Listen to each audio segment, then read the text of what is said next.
Last week was tough, but this week was tougher. Didn't I make you laugh? Didn't I make you smile? Didn't I make you feel like you were happy for a while? Didn't I make you laugh? Didn't I make you smile? Didn't I make you feel like you were happy for a while? Hello zebras, welcome back to my weekly recap on living with EDS. This week was tougher than last week somehow. I don't really know how that happened, it just happened. So let's get into it. I was really eager to start this week off better than I had last week because things were just going wrong one after the other. So I was really determined, even though I felt really poorly on Monday, to try and make the best of it. I got new bedding, which I put on my bed. There's nothing greater than the feeling of fresh bedding. I got a new candle of a scent that was really great. I watched my favourite movie in bed. I ran a bath with some Lush products. I don't often have baths, but it's because of POTS. But my legs were aching, so I thought I would try and have a bath and relax. And then it all just kind of went downhill. I couldn't really get myself out of the bath. That was the first thing that kind of upset me, because that's something you just sort of take for granted, and my legs, I physically couldn't get them out of the bath. So that really upset me, and there was no one in to help me. That sucked. And then I don't really want to go into depth too much about what happened on Monday night because I don't feel like it's appropriate, and I don't want to trigger anybody else. I kind of experienced probably what would be best described as some sort of breakdown, I guess. I had a disagreement with my parents, and it just kind of tipped me off the edge.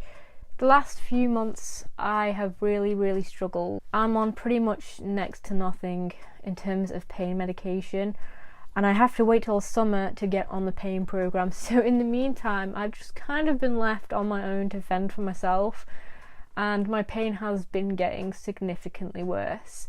Waking up every day in pain and going to bed every day in pain is just draining.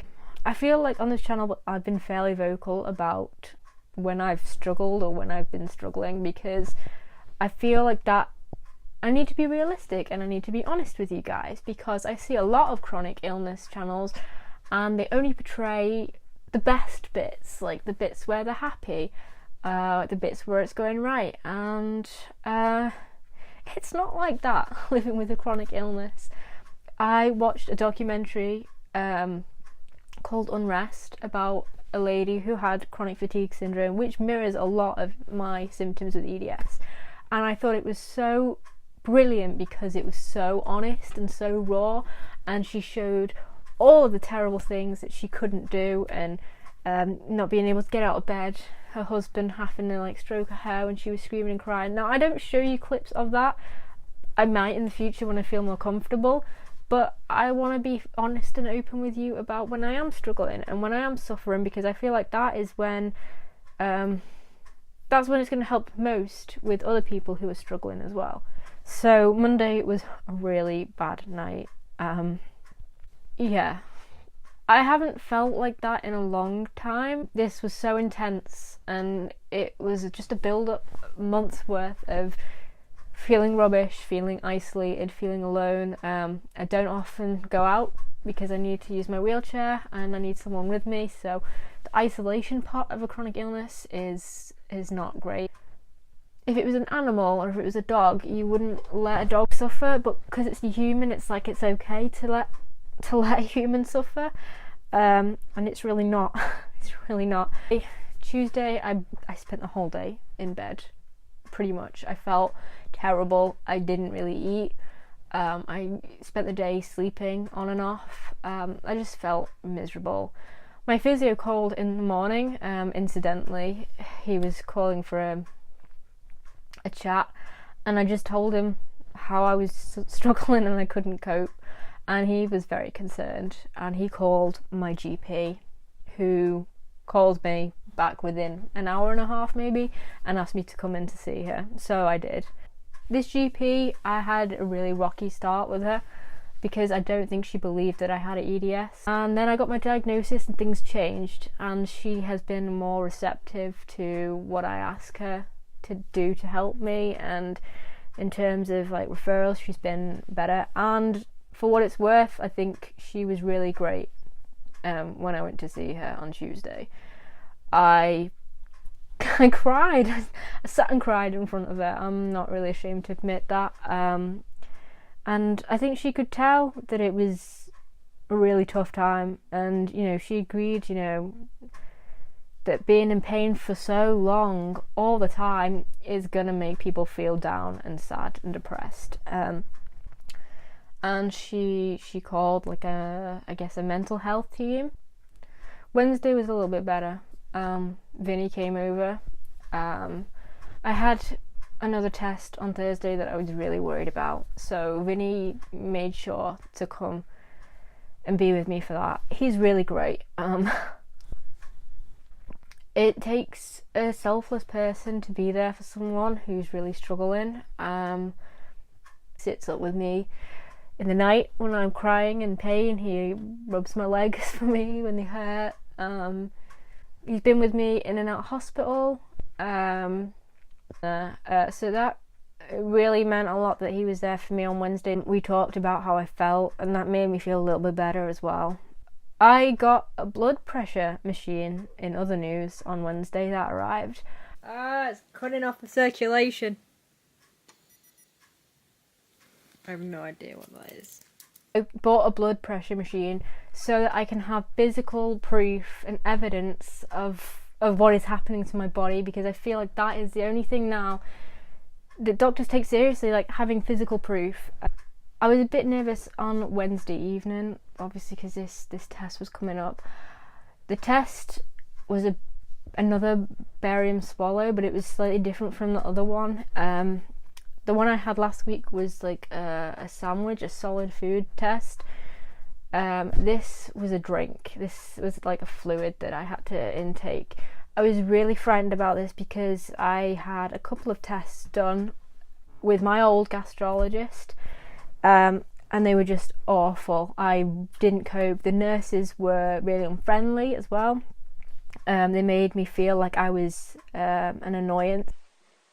Apparently it tastes lemony, but with a really bad salty taste to it. And a lot of people saying that it's making them sick. So I'm very nervous about this now.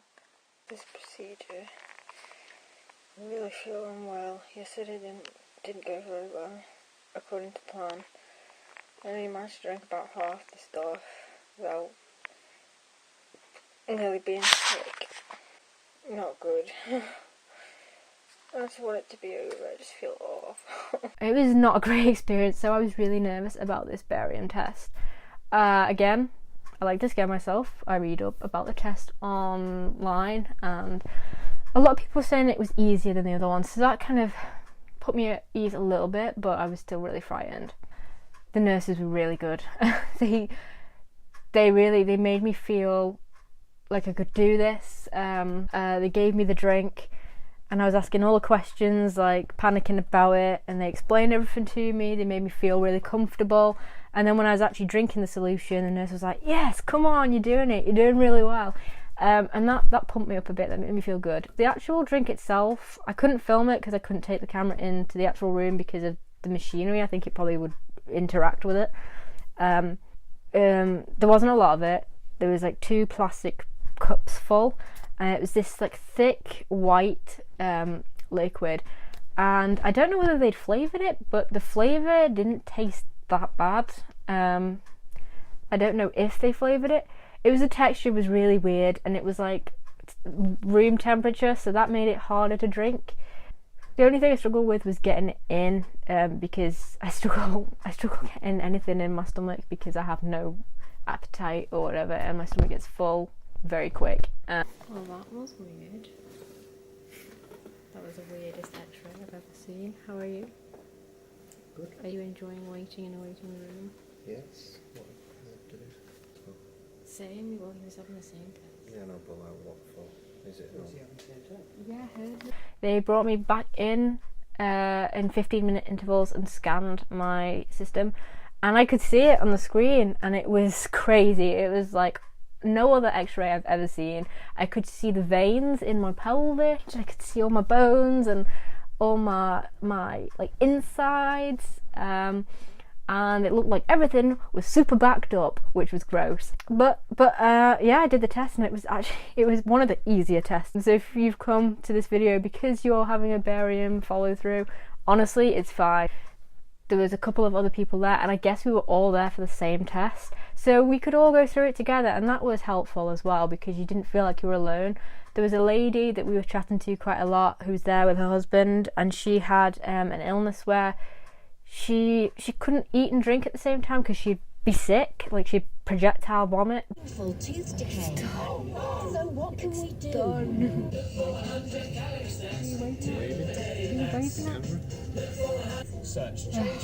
I can't believe he started moving my bowel with a spoon.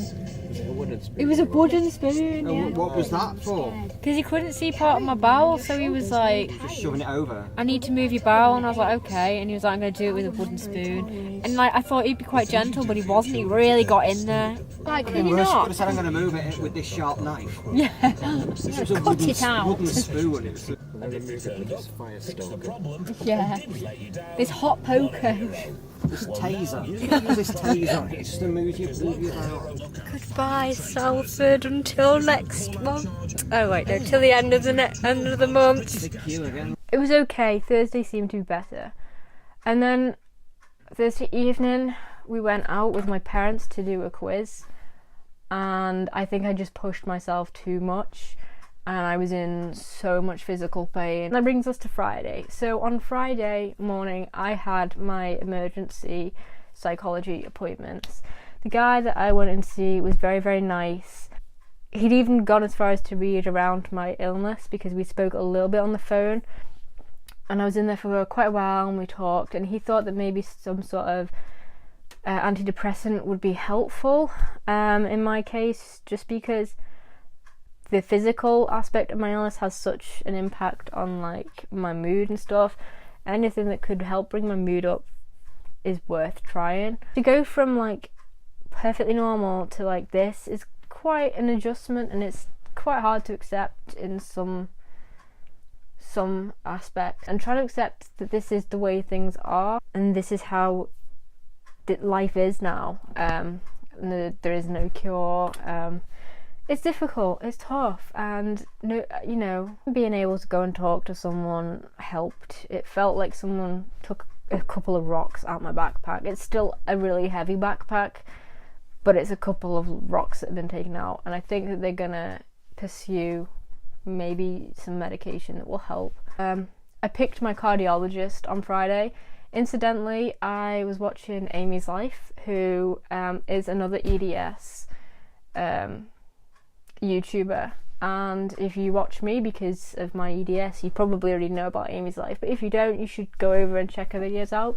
She does a lot of videos, and I was watching one of her videos, and I guess this happened, and I realised that one of her videos, she had a gastric emptying test, and I immediately recognised the waiting room in the video as the waiting room that I was in last week.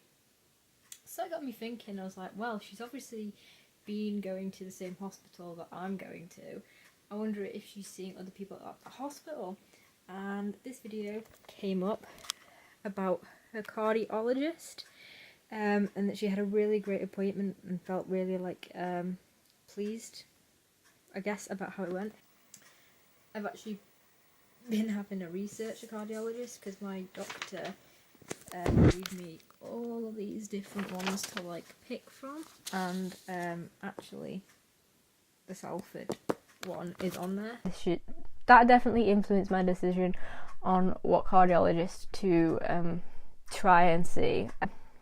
I picked them as my choice, but I just have to wait now and see what happens. My GP also got back to me in terms of doing a blood test, because earlier in the week I requested that she send for a blood test to check all my vitamins and minerals, because we think that I'm probably super deficient in some stuff. So she followed through with that, and I have to ring up on Monday and arrange that.